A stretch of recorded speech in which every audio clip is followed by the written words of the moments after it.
اللہ جب کسی بندے کی دعا کا انتظار کرتا ہے تو کچھ خاص نشانیاں ظاہر ہوتی ہیں۔ دیکھو، اگر اللہ کچھ محرومیوں کا ہماری ذات کا حصہ بناتا ہے تو بہت سی رحمتوں سے بھی ہمیں نوازتا ہے۔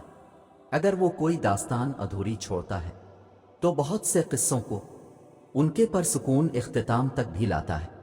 زندگی اسی کا نام ہے، کچھ مل گیا اور کسی کو کھو دیا۔ جو صبر نہیں کرتے وہ بے چینی میں مبتلا رہتے ہیں، اور جو صبر کر لیتے ہیں اللہ انہیں اپنی چاہت میں سکون دے دیتا ہے۔ تو پھر کیوں ظلم کر رہے ہو خود پر؟ اس کی چاہت کو اول رکھو گے تو وہ تمہارا ہر اختتام پر سکون بنا دے گا۔ تم واقف نہیں، شاید تمہارا رب سب کچھ کر سکتا ہے۔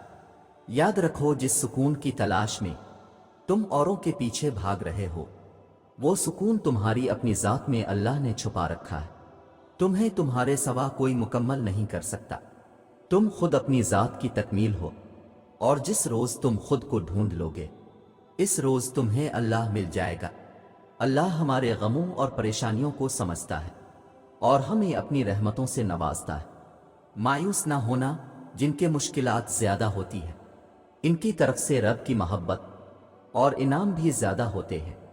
ہمیشہ امید اور بھروسہ رکھنا چاہیے، کیونکہ اللہ ہمارے صبر اور ایمان کو آزما کر ہمارے لیے بہترین انعام اور فضل کی طرف لے جاتا ہے۔ اللہ تعالیٰ قرآن پاک ہمیں زندگی کے ہر موڑ پر تسلی دیتا ہے۔ اس میں ہمیں یہ سمجھایا جاتا ہے کہ ہم نا امید نہ ہوں، کمزور نہ پڑیں، اور اللہ تعالیٰ پر پورا یقین رکھیں۔ ہمارا رب ہمارے ساتھ ہے، اور اگر ہم اس کی رضا اور انعام کی طرف رجوع کریں تو ہماری ہر پریشانی دور ہو جائے گی۔ جب کوئی ٹوٹ کر تڑپ کر اس سے مانگتا ہے تو وہ اس کی ساری دعائیں قبول کرتا ہے۔ تمہیں لگتا ہے وہ تمہاری سن نہیں رہا، وہ تم سے بے خبر ہے۔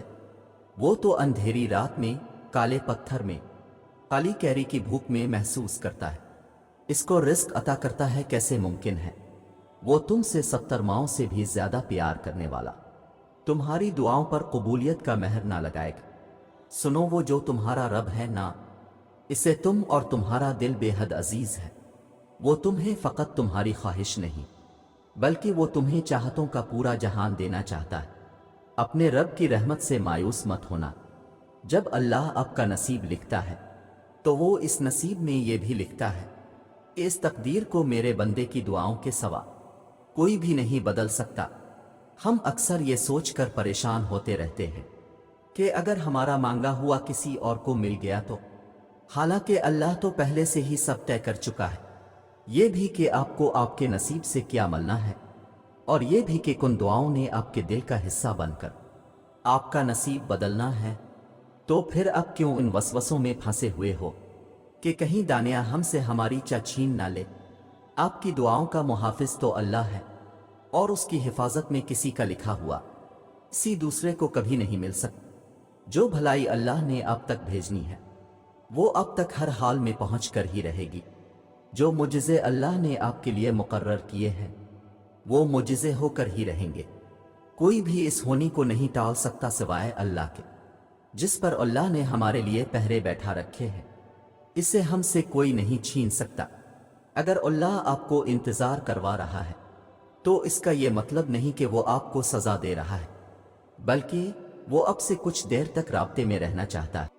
وہ چاہتا ہے کہ آپ مزید دعائیں کریں، وہ چاہتا ہے کہ آپ اس سے بات کریں، وہ آپ کی آواز بار بار سننا چاہتا ہے۔ اس لیے وہ آپ کو وہ چیز نہیں دے رہا ہے، اور اسی وجہ سے وہ اس چیز کا خیال آپ کے دل و دماغ سے نہیں نکال رہا ہے۔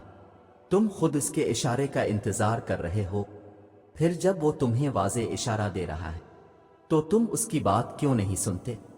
وہ آپ سے چھین بھی نہیں رہا اور آپ کے قریب بھی نہیں آنے دے رہا، تو اس کا مطلب ہے کہ وہ آپ کی دعا کا انتظار کر رہا ہے تاکہ وہ آپ کی دعاؤں کا جواب اپنے کن سے دے۔ تو آپ کیوں اداس ہیں، کیوں مایوس ہوتے ہیں؟ بس اپنے آپ کو کچھ وقت دیں، اور اس وقت تک دعا کرنا بند نہ کریں جب تک وہ کن نہ کہہ دے۔ آپ کس قدر پریشانیوں اور رنج و آزمائشوں سے گزر رہے ہیں انہیں نہ کوئی سمجھ سکتا ہے، نہ کوئی آپ کے لیے محسوس کر سکتا ہے، نہ کوئی آپ کی تکلیف میں وہ قطع آپ کا ساتھ دے سکتا ہے۔ یہ دنیا انسانوں سے بھری ہے، یہاں سب اپنے اپنے مسائل میں گھرے ہوئے ہیں، نہ آپ ان کی تکلیف سمجھ سکتے ہیں نہ وہ آپ کی۔